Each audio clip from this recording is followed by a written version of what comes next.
Okay. Hey, I'm Dan Gagliotti, and I am currently a student here at Full Sail University for the Recording Arts program. And this is my friend Zach, who is also in the same degree. That's what I do. Uh, That's what I do. and he is here to answer some questions about the visual arts and how it's been moving forward. Um, so, Zach, Yeah. what do you see as the role of the visual arts in our mass-mediated world, particularly in your profession? Well, I think in the music industry, visual arts opens a lot of new doors just for like expression and all kinds of different things for the artists. You can be used in different ways to promote artists, to add new perspective to their work, or to provide exciting new experiences for live performances with certain artists like Amon Tobin and Pretty Lights, who have these intense light setups at their shows, and it's almost a whole new aspect to their music. Very Yeah, nice. thanks. Good. Um, so with the new communications media technology, um, imagery is constantly available. What do you believe behind this? Do you think it has a positive or negative influence?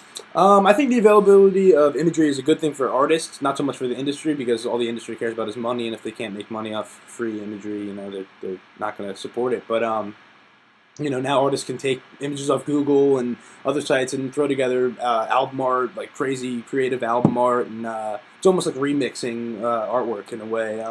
Make crazy music videos out of all these different visual collages. Many artists like Fishing, Shlomo, Slugbed, they use it for their music videos and their album work. So yeah.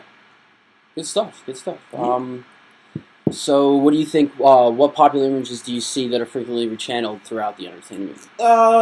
Well, there's no I don't think of any specific like trademark images, but I mean, there's a lot of themes I feel like are repeated. The most obvious being the hip hop video, typical nice Cadillacs and scantily dressed women and stacks of money and money raining down from the sky and just all the typical big chains and takes away from a lot of the originality. Same with a lot of rock videos for bands like Nickelback and Stained and that kind of stuff, where it's just them standing Right. on a rooftop playing their music or Right. standing in the rain, like being as dramatic as possible. So I feel like that's why I keep turning back to these underground experimental like electronic artists, because they're doing different stuff. They're being very original with I their agree. work. Yeah. I agree with you. Yeah. So do you think these particular images that the industry has popularized, or do you think they created these images?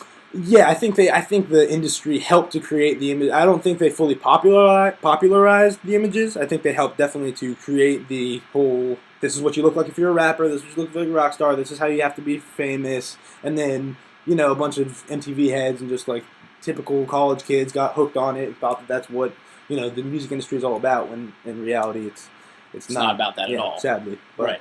I mean, I guess it is technically. I guess so. But yeah, that's what I think about that. So then, who would be one of your favorite visual artists, and what is your favorite kind of style? My favorite style is definitely street art. I love a lot. I mean, like not like gang tags under like freeways and No, stuff. but I like mean, actual yeah, street like art. crazy, Yeah. like thought provoking street art. In which case, I think Banksy,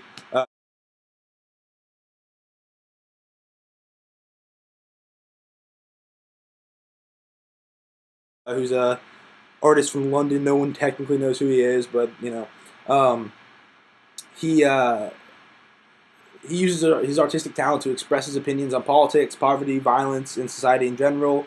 One of his most controversial works was a number of pieces he did on the Israel West Bank wall. The wall up in Israel that keeps them. It's in Palestine. It's technically in Palestine. But anyways, he did a bunch of pieces on them that including like a ladder and like a hole in the wall with like a beach on the other side. Just all these different things, pretty much promoting the Palestinian people to I guess go up against their government and try to get the wall taken down, because it's such a ridiculous thing to have up. And I feel like we need more socially conscious artists in today's world like him. Definitely. Yeah. Yeah, I could definitely agree to that too. Um, how's your knowledge of famous artworks influenced your creative process?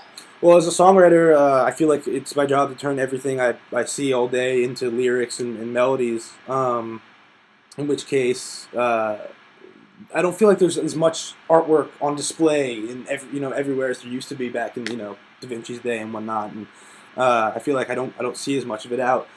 So I'm not that inspired by artwork. I'm more inspired by the things I see around me. But I feel like if I go to some museums and stuff, I need to go check out some art and see what it does with me. Like there's bands. One of my favorite bands, Titus Andronicus, has a song titled "Upon Viewing Bruegel's Landscape with the Fall of Icarus," which is a painting, and he wrote the whole song about the feelings he had after he saw this painting for the first time. So I definitely want to check it out. You know, it makes me think like what kind of stuff I would write if I was chilling with Michelangelo and Da Vinci back in the day.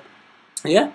Definitely. Thank you for coming down and let me interview you. It's a busy day, but you know, I made time for you because it matters. Thank you, sir. Absolutely.